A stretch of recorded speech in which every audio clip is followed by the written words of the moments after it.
এবারে থিওরি বলেছে let xn be a convergent sequence such that a less than xn less than b for all n.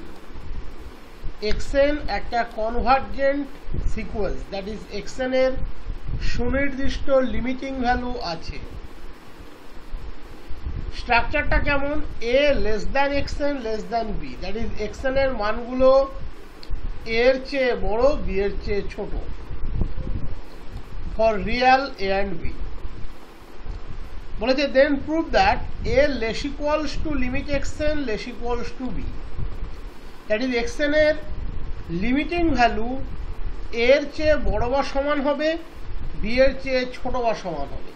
একই সাথে a এবং b এর সাথে সমান কোনোদিন হবে না, যদি হয়তো a এর সাথে ইকুয়াল হয় b এর সাথে ইকুয়াল হবে না, b এর সাথে ইকুয়াল হলে এর সাথে ইকুয়াল হবে না, আবার কোনোটাও ইকুয়াল না হতে পারে, বাট দুটোর সাথে ইকুয়াল কোনোদিন হবে না। আমরা এর আগে অবধি এই থিওরিগুলো যতক্ষণ প্রমাণ করে এসেছি সেখানে দুটো করে সিকোয়েন্স ছিল বা তিনটে করে সিকোয়েন্সই ছিল। এখানে কিন্তু এ আর বি দুটো রিয়াল নাম্বার, মানে সোজা কথায় বলতে গেলে কনস্ট্যান্ট রিয়াল নাম্বার। তাহলে এক্ষেত্রে আমরা কিভাবে এগোবো? প্রথম আমাদেরকে যেটা বুঝতে হবে, আমাকে এমন কিছু করতে হবে যাতে এ এবং বি কে আমরা সিকোয়েন্স হিসাবে ট্রিট করতে পারি। আমরা জানি যে কোনো কনস্ট্যান্ট সিকোয়েন্স তার গ্যাদারিং পয়েন্টে কনভার্জ করে। এ একটা কনস্ট্যান্ট ভ্যালু, অটোমেটিক্যালি একে আমরা একটা কনস্ট্যান্ট সিকোয়েন্স হিসাবে ট্রিট করতে পারি, যে সিকোয়েন্সের প্রত্যেকটা টার্ম হবে এ নিজে। একই ক্ষেত্রে বিষয়টা বি এর ক্ষেত্রেও ট্রু, একইভাবে বিষয়টা বি এর ক্ষেত্রেও ট্রু। তো আমরা ধরে নিচ্ছি দুটো constant sequence Sn and Tn such that Sn equals to A, Tn equals to B for all n। আমি ধরে নিলাম Sn equals to A, Tn equals to B for all n। Sn সিকোয়েন্সের প্রতিটি টার্ম হচ্ছে A, তাহলে automatically limit Sn that equals to A।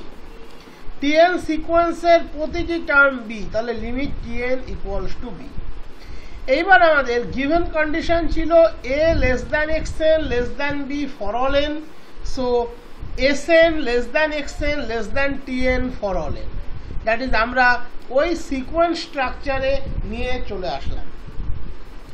এবার যেহেতু Sn less than xn for all n আমরা অলরেডি প্রুফ করে রেখেছি, যদি xn less than yn হয় limit xn less equals to limit yn হবে, that is limit Sn less equals to limit xn। Limit Sn হচ্ছে a, so a less equals to limit xn। একই রকম ভাবে right part নিলে আমরা পাচ্ছি xn less than Tn for all n, so limit xn less equals to limit Tn b, that is limit xn less equals to b। এবারে আমরা এই দুটো পার্টকে যদি কম্বাইন করি আমরা পাবো a less equals to limit xn less equals to b, that is a R b এর সাথে xn এর ইকুয়াল হওয়াটা নেসেসারি নয়, বাট তার লিমিটিং ভ্যালু যে কোনো আইদার সাইডের সাথে ইকুয়াল হতে পারে, এতে কোনো প্রবলেম নেই।